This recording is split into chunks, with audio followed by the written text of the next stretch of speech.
Persian room we indulge a number of passions. One that's particularly close to my heart are the very old pieces.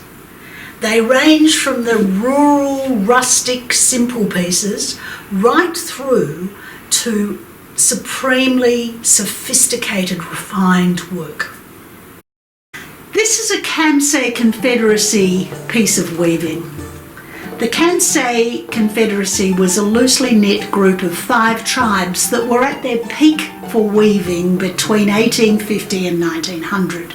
These pieces are highly prized and difficult to find. I date this one around 1860. They're loved because they're tribal and because they're robust and sincere. They're loved because of the balance that these people achieved in colour and in design.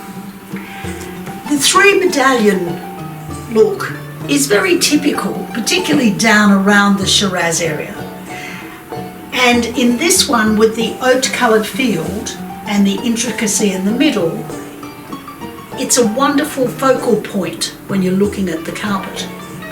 The midnight blue field out here highlights the centre. And then within the field you have such an intricacy of design, from the animals to the flowers to samples of rugs to trees and even to stylised serpents. At aged over 150 years, this easily qualifies as an antique rug. I sometimes get asked, what is an antique rug? What's the age? And general consensus is that it's over 80 years old. So this one easily fits in.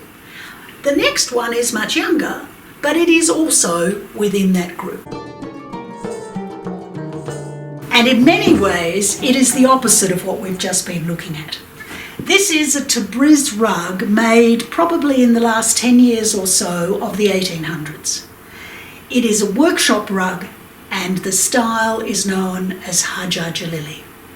This is in traditional style with a central medallion and a gentle palette. In this piece, exquisite floral detailing is used sparingly, giving an uncrowded and clear design. The colours and the natural dyes have been expertly chosen to complement each other and produce a stunning wholeness. The old ivory ground is in harmony with the colours placed upon it. The range of colours was restricted when this piece was made, and now it's got the patina of extreme old age.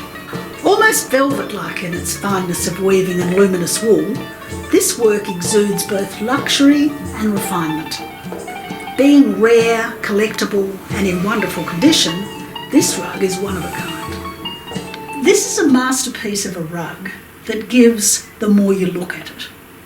The detail is so interesting. For me, as a gardener, I love this element just here, where you have the journey from the bud to the full flower to the spent head. There are also leaves and stems and tendrils. The balance and control between minutiae and overall design makes this rug great.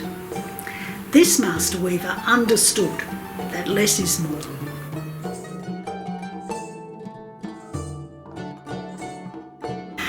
And I find this piece particularly interesting. It's a pushti-sized piece of bijar sampler made by a master weaver in the late 1800s. He would have used it as a page from a manual for his workers, who, when they were designing a new piece, would be able to turn to this and choose elements to put within their new weaving. In the second half of the 19th century, many weavers took to incorporating European-style images into their repertoire. In this, you can see the Gulf Rang, or foreign flowers, in all elements. The main border has a well-developed range of roses and other blossoms. The vase or the wall sconce has the typical 3-flower design together with the traditional composition of the trailing vines. What I particularly love about this piece are the 3 samples of botte up through the middle. Each is quite different, original, creative. You can see the development of an idea going up the piece, with each one more glamorous and refined than the last. With this piece, as with many older pieces, it's a matter of opinion sometimes as to when, where, who made them. I'm always interested to hear what you think.